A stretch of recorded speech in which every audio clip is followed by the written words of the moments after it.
She believed the badge made her untouchable, a shield against consequences, a license for control. On a cold, rain-soaked night, one racist decision filled her with absolute power, or so she thought.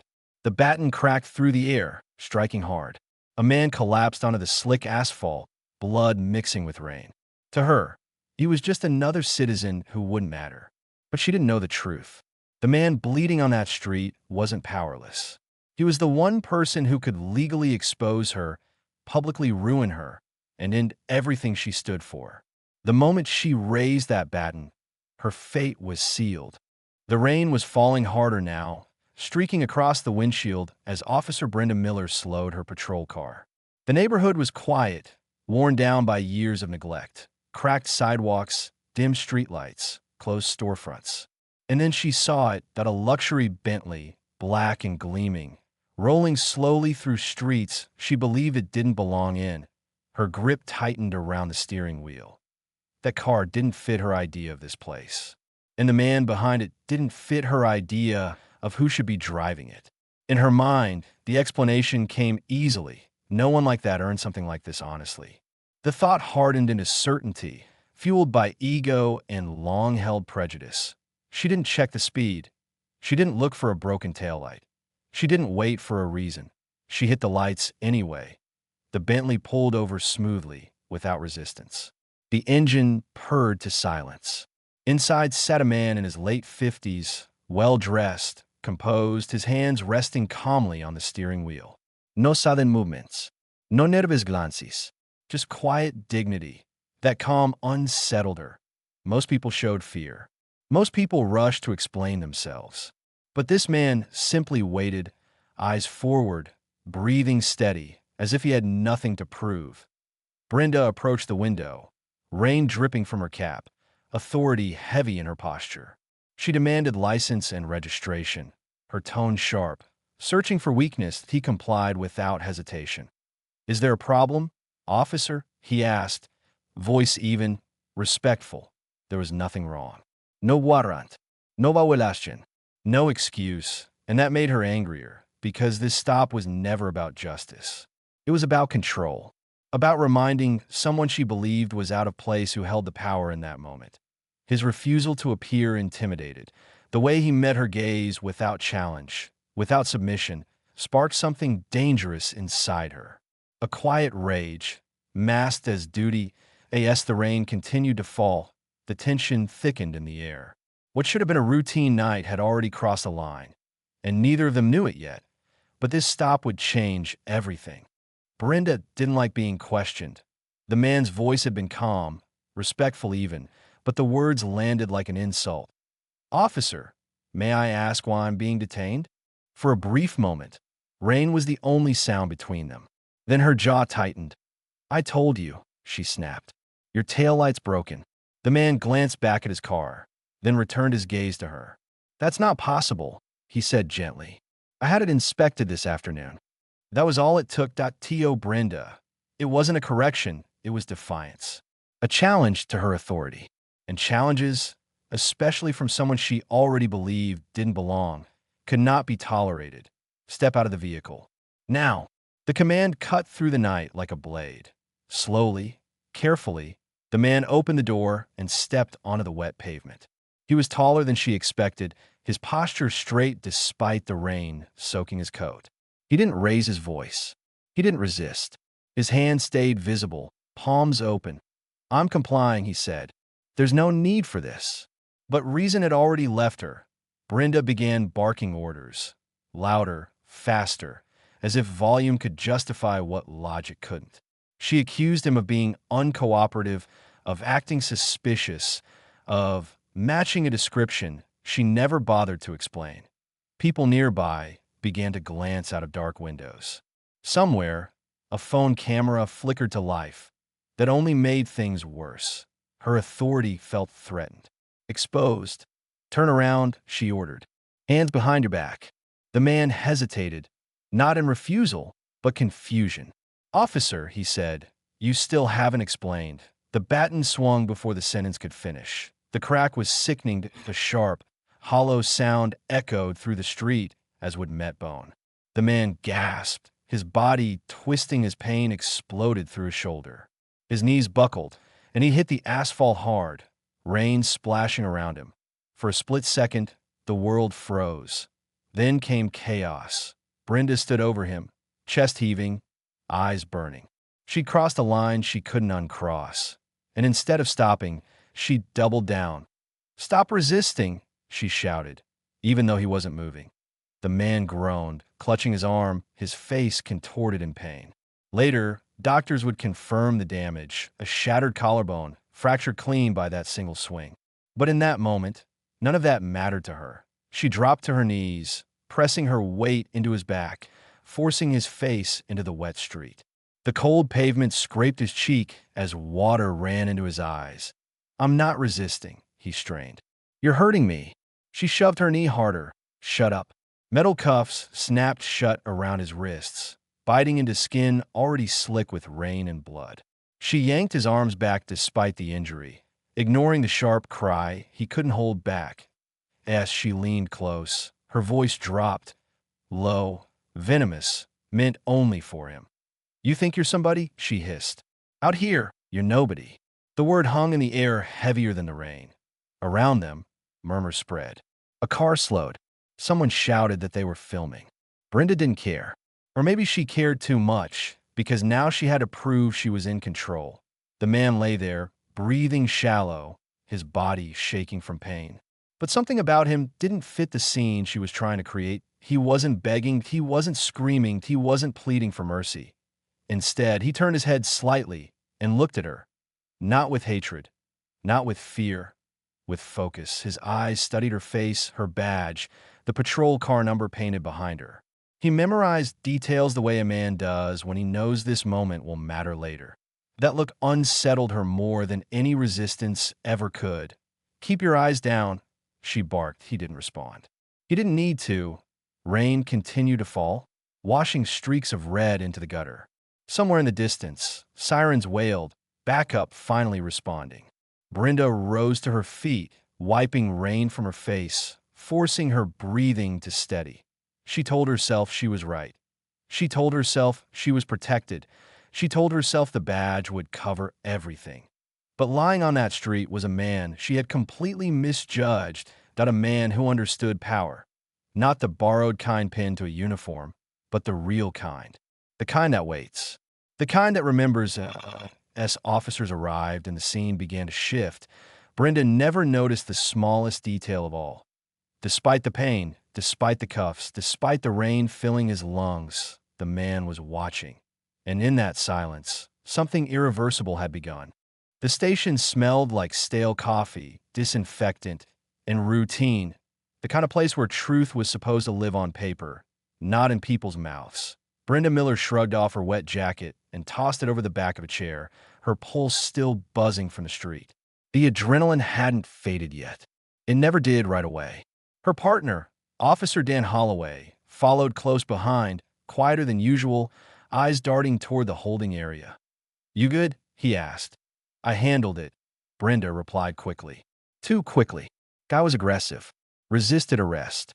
"Dan hesitated." He'd been on the force long enough to recognize that tone. The one that asked for agreement, not confirmation. They passed the holding cells. The man sat alone on a bench, handcuffed in front now, his injured arm immobilized awkwardly against his chest. A medic had wrapped him, but pain still showed in the tightness of his jaw. He looked up as they walked by. Their eyes met. Brenda looked away first, in the report room. The fluorescent lights hummed softly. Screens flickered awake. Dan pulled out a chair, rolling it closer to the terminal. "So," he said carefully, "walk me through it." Brenda exhaled and began constructing the story the way she always did. Confidently, decisively, without room for doubt. Luxury vehicle spotted in a high-crime area. Suspicious behavior. Driver refused commands. Broken taillight observed. Physical resistance necessitated use of force. Dan typed as she spoke. Each keystroke felt final. The words looked clean on the screen. Official. Authorized. The kind of language that turned chaos into justification. Add that he reached toward his waistband. Brenda said, watching the cursor blink. Dan paused. Just for a second. Did he? He asked. She met his eyes. You want this to get complicated? He swallowed, then typed, every sentence locked into the system with a timestamp. Every lie hardened into fact. The longer they went, the harder it became to stop, because stopping now would mean admitting everything before it. Brenda leaned back in her chair, the confidence slowly returning. That's it, she said. Once it's in, it's done. But down the hall behind steel bars, the man sat quietly. He had been offered water. He accepted it with a nod. A nurse asked if he wanted pain medication. He declined, asking only for his phone call. He didn't call a lawyer.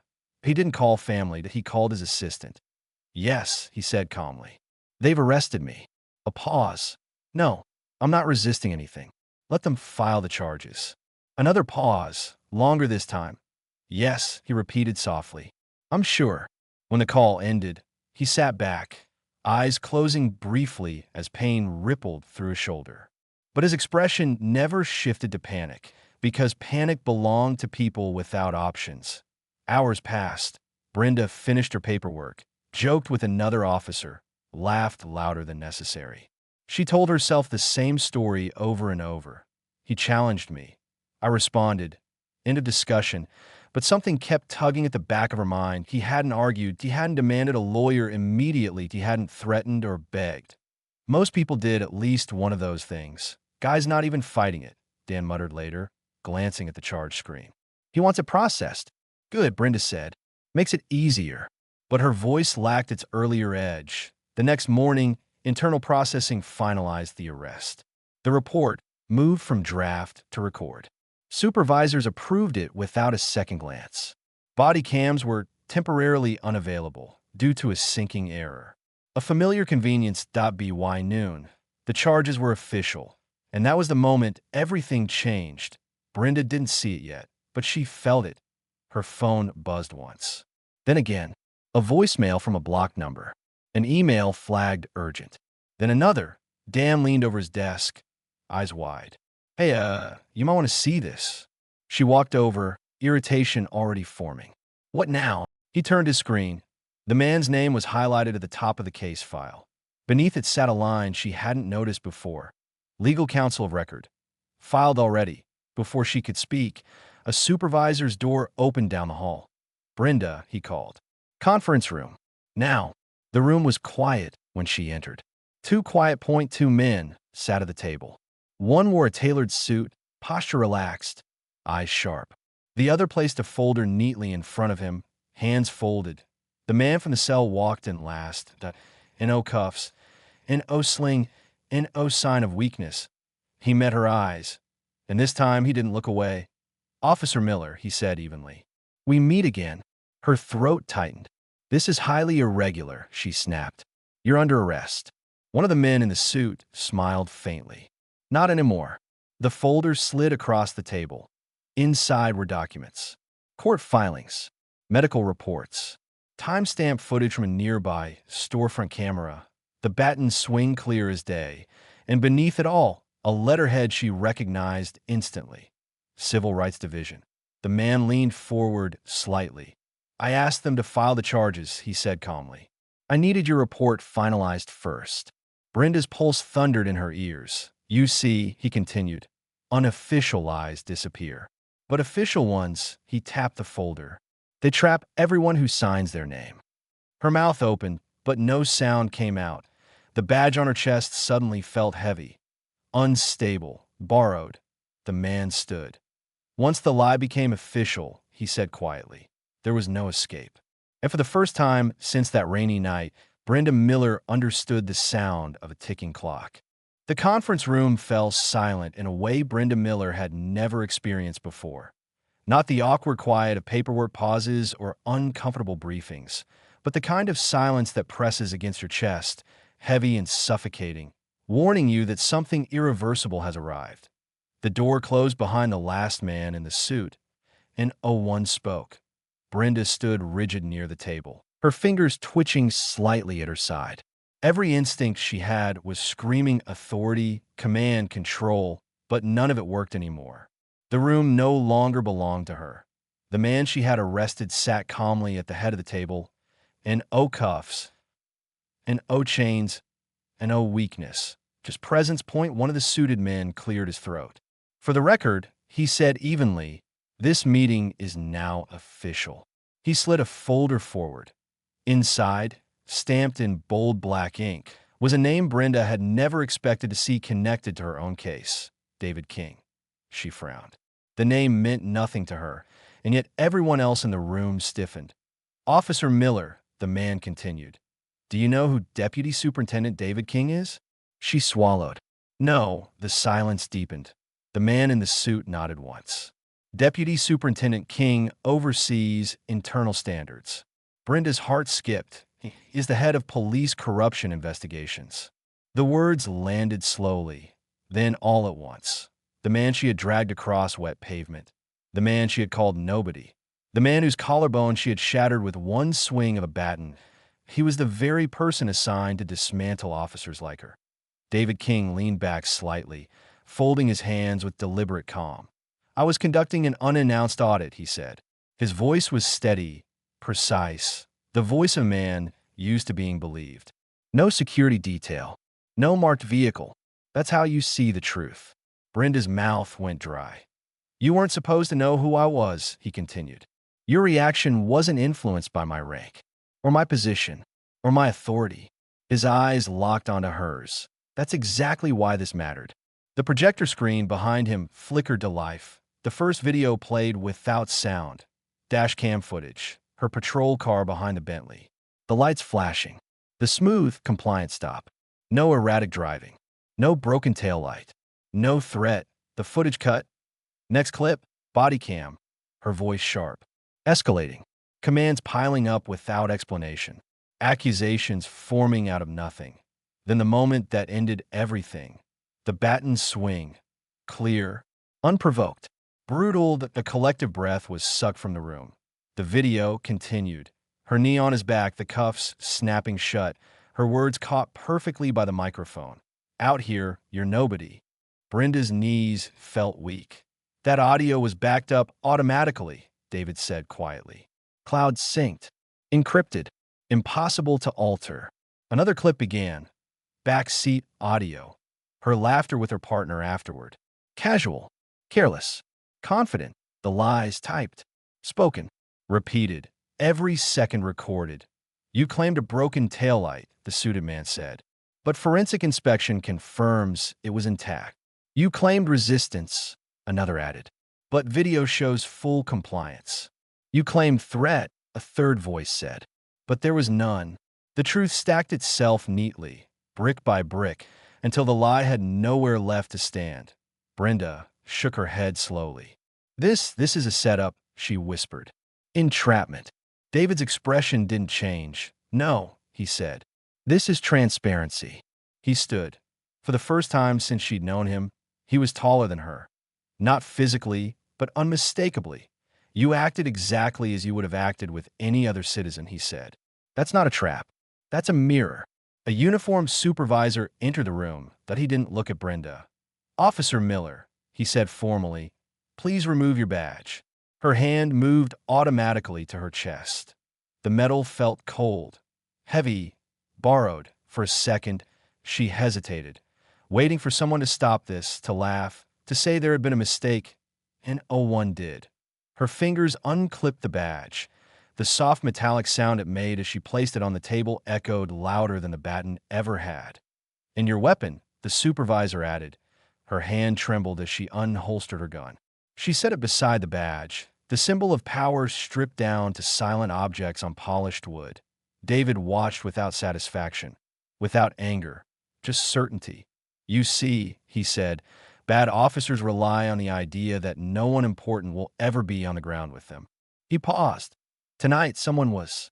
The supervisor stepped closer. You are relieved of duty effective immediately. Internal Affairs has assumed control of this investigation. Another officer gently took Brenda by the arm. For the first time in her career, she felt what it was like to be guided. Not commanding, not choosing. The predator had become the suspect. As she was led toward the door, she looked back one last time. David King stood at the table, surrounded by evidence, calm and unshaken. She wanted to scream, that T.O. argued, IT blamed the system she had hidden behind for years. But there was nowhere left to hide. The door closed, and in the silence that followed, the truth remained undeniable, documented, permanent. Justice hadn't raised its voice, that IT had simply walked into the room. The world watched that IT started slowly, a clip shared online. Just a few seconds of dash cam footage, the baton swing, the knee pressing down, the voice declaring, "Out here, you're nobody." But once it hit social media, the clip spread like wildfire. News outlets picked it up. Hashtags exploded. People across the nation paused, stared, and gasped at what they were seeing. Brenda Miller's face, once commanding respect in the streets, was now on every screen. Not as an officer, but as the embodiment of abuse, arrogance, and unchecked power. Inside the courtroom, the tension was electric. Her partner, Dan Holloway, sat at the witness stand, head bowed. His testimony was brief, but the words cut deeper than any baton ever could. "I typed everything she told me," he admitted. "I didn't know it was wrong until now." Every sentence confirmed Brenda's lies. Every word hammered the truth into the jury's mind. There was no spinning it, no charm, no badge to protect her. The jury deliberated for less than an hour. When they returned, the verdict was unanimous: guilty on all counts. 3 words, each one heavier than the last. Guilty, guilty, guilty. To Brenda's knees buckled slightly as the sentence was read. 12 years in prison. 12 years stripped of power, stripped of protection, stripped of everything she had clung to. The courtroom buzzed with murmurs. Outrage, relief, awe. Some wept quietly. Others whispered that justice had finally found its mark. The same cuffs she had once forced onto another were now clicking shut around her wrists. The cold metal bit into her skin as officers led her out. She glanced around the room, hoping for a familiar gaze, a trace of sympathy. There was none. The cell that awaited her was cold, unfeeling, and unyielding. No badge to shield her, no authority to command respect. Just 4 concrete walls. Just silence. Just time. Every night, she would hear the echoes of that rainy street. The man she had thought was powerless, calm, and unwavering. She had once thought she could bend the world to her will with a baton and a uniform. Now, she understood how fragile that illusion had been. Outside, the nation had learned a lesson. Abuse of power could no longer hide behind badges. Accountability had arrived, and it was as relentless as it was fair. David King's role, the patience he showed, and the evidence meticulously gathered had ensured one thing: that justice was not fleeting. It was permanent. And as Brenda sat alone, reflecting on the arrogance that had brought her here, she realized that the world didn't just punish wrongdoing. It remembered it.